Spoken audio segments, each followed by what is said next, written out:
Okay, we're now downstairs in the basement area. Does anyone have any? Do you have any questions about upstairs at all?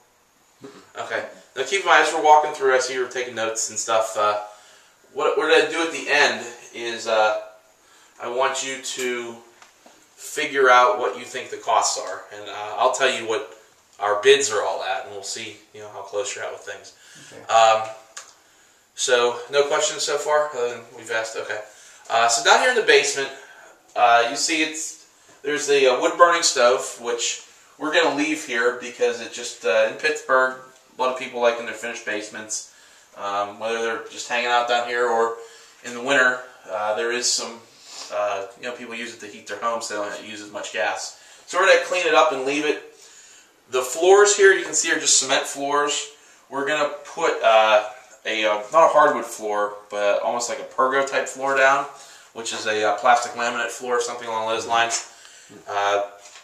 This paneling is all in good shape, but it was a dark brown, so we are going to, this is primed, we're going to paint it, and so this will be a full finished basement.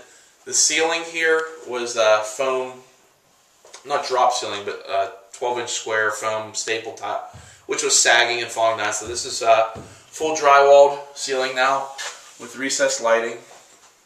It's not all done. You'll see like right here, it's not finished quite yet. But so it will be all drywalled.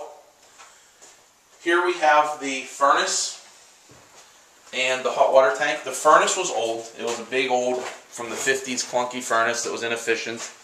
Like I said, they've been working here for about a week. So it's a brand new furnace, brand new air conditioning outside. The hot water tank's only a few years old, so we left that as it sat. All we're going to do inside here is, the other bifold door is still off the hinges, but we're going to paint everything, paint the floor in here, paint the wall, and just have the doors close it off so it'll be a nice little closet and still have the finished basement. In this room here, it's a little half bathroom, which you see is kind of nasty right now. But again, we're going to paint it, replace the toilet there, and do that. It smells a little bit. So be glad you're watching it, not smelling it. Here is the laundry area. One thing we are going to do, which it's a little bit odd that these are down like this here. So we're going to cut open the entryway here and put full bifold doors. Just make it cleaned off here. So this will be a bifold doors. Again, painted here, it'll clean up the laundry area, and it'll have a nice transition without hitting your head every time you go to do the laundry. So that's that. So that's the basement. So it'll be painted, new flooring, some lighting. The recessed lighting is new, the drywall, furnace, and AC. So we'll walk into the two-car garage, which is a nice sized garage. It was, again, filled with a bunch of junk, but we cleaned all that up. The garage doors are going to be cleaned up. They're in pretty good shape. We're going to paint them to match the house, and we're going to fix some of the windows. There's some electrical issues that need cleaned up, and those will be also addressed. In here, also back here, you see that the electrical service is in good shape. It does not need redone. It's breakers. Most of the time, if there's breakers, you don't have to replace them. If they're fuses, you probably should think about replacing them. There is some minor wiring, as you can see here.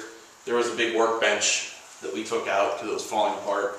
So that's why these wires are laying here, but they're going to be removed on Wednesday. This closet here is going to be removed, and those outlets are actually going to be mounted on the wall. And we're going to add a little bit more storage in the back here. The floor, once all the stuff is out, they're using this floor. The garage is their prep area for their construction. But once it's done, we're going to paint the floors with the garage floor paint, paint the walls, paint the ceilings, so everything will be looking crisp and clean. Replacing the doors or keeping them? We're going to paint the doors and clean up the windows and everything. They're in good shape, except the glass broke here, but they just need a little bit of paint. Other than that, they work good. Garage door opener works good. So those things we don't need to replace, so we'll leave them be. So the last room in the house is the sunroom.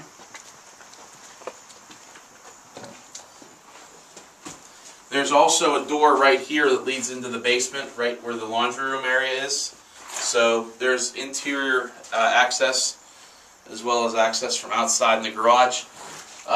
Still have the drapes on, but the windows are all pretty good. Again, like the rest of the house, we're just going to clean up the windows, replace the screens, make sure the locks all work, things like that. Underneath the carpet here is just regular cement, so we're going to paint the cement floor the same color as the garage floor. There's obviously a lot of electrical issues here. We got spliced wiring, we got all sorts of things that aren't up to code. So the electrician is coming this week, and he's going to replace this stuff's all going to be gone. There's going to be a couple outlets that are wired correctly, and a switch that's wired correctly for this light fixture here. We're going to paint it, clean it up, and this 220 line was for a stove that was outside. We're actually going to take this out completely, and this is actually going to be the 220 line that we use up in the kitchen, which is directly above us for the stove that we talked about, because out here we didn't see much need for the 220 line. So, any questions about the inside of the house at all? No. Okay, so we'll stop here and be right back to you on the camera with the outside of the house.